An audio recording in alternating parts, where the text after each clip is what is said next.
Assalamualaikum warahmatullahi wabarakatuh. Perkenalkan, nama saya Muhammad Andika Irawan Tarigan dengan NIM 23504020711132. Di sini saya berasal dari Fakultas Pertanian Universitas Brawijaya, yang dimana kami di sini sedang melakukan program kerja kuliah kerja nyata yang ada di Desa Klinter, Kecamatan Kejayaan, Kabupaten Pasuruan. Yang dimana salah satu program kerja kami yaitu survei data traceability terhadap para petani tembakau yang nantinya data tersebut akan kami kumpulkan menjadi satu. Apa itu traceability? Traceability merupakan sistem yang nantinya semua proses mengenai tembakau sejak dari lahan petani hingga nantinya akan sampai ke pembeli yang dicatat mengenai proses budidayanya.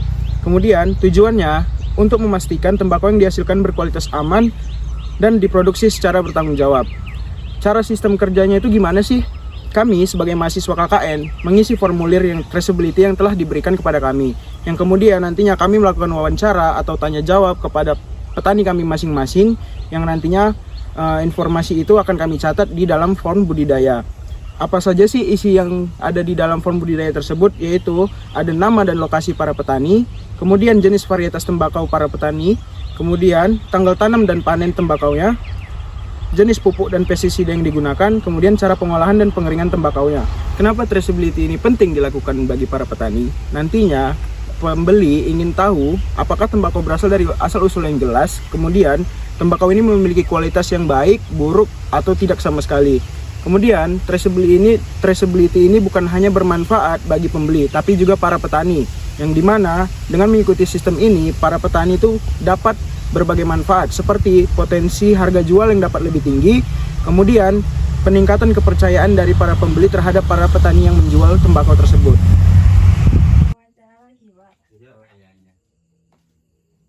Kan kemarin kita lebih nanyanya mengenai hamanya tentang penyakit tanamannya. Iya. Nah sekarang kita tuh juga mau nanya ini lebih ke budidaya tembakau ya. Untuk sebelum tembakau itu apakah ada komoditas lain yang ditanam, Pak? Oh ada, Apa itu, Pak? kayak jagung ya, Ya, Jagung. jagung aja. jagung aja. Buat jarak tanam jagungnya berapa? Umurnya, Jarak tanamnya? Jaraknya, Pak.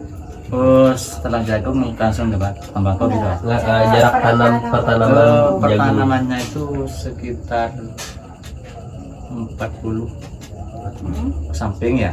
Ya, Nah kedepannya segini, perbandingan 30 ya. enggak 10. 10. Oh, Untuk 10 itu dihitung sama matinya. Kan ya, Pak. kan biasa segini kan segini ya. ya. Ya kalau hidup, kalau mati kan longgar gitu loh. Ya, Oh, ya. Nanti diginikan sini sini sini gitu. Oke. Untuk varietasnya apa, Pak? Jenis jagungnya. Oh 18 ya. Bisi 18 Ya. bisi 2. Berarti ada yang 18 dan ada yang 2 gitu, Pak. Maksudnya Isinya. bisinya ada yang 18 harganya 115 Ya. per kilo. Hmm. Kalau bisi 2 songkel 2 itu harganya 85.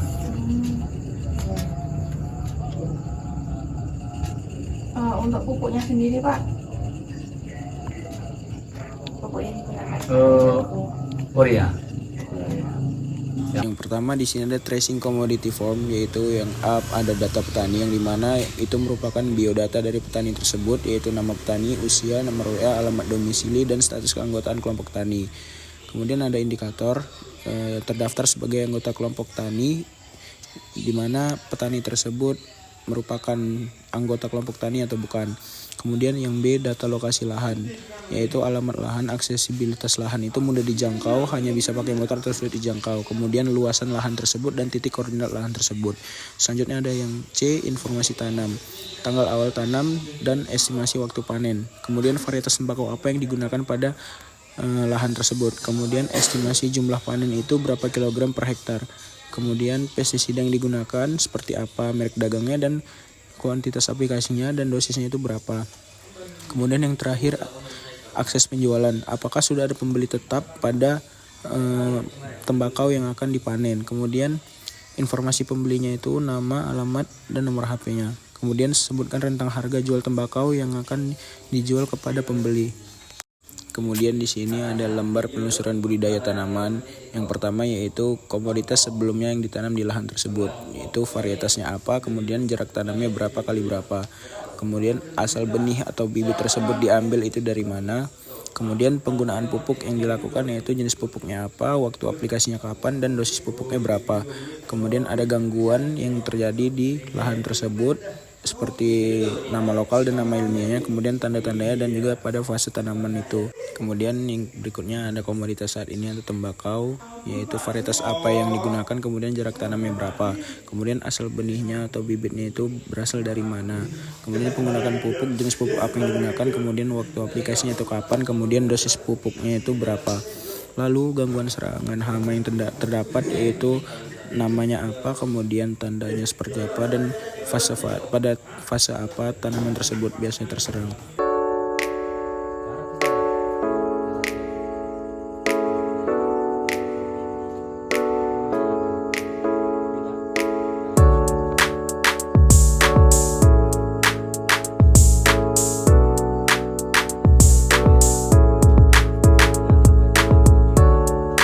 Berikut merupakan proses-proses pengumpulan data traceability yang kami lakukan. Semoga bermanfaat bagi kita semua. Wassalamualaikum warahmatullahi wabarakatuh.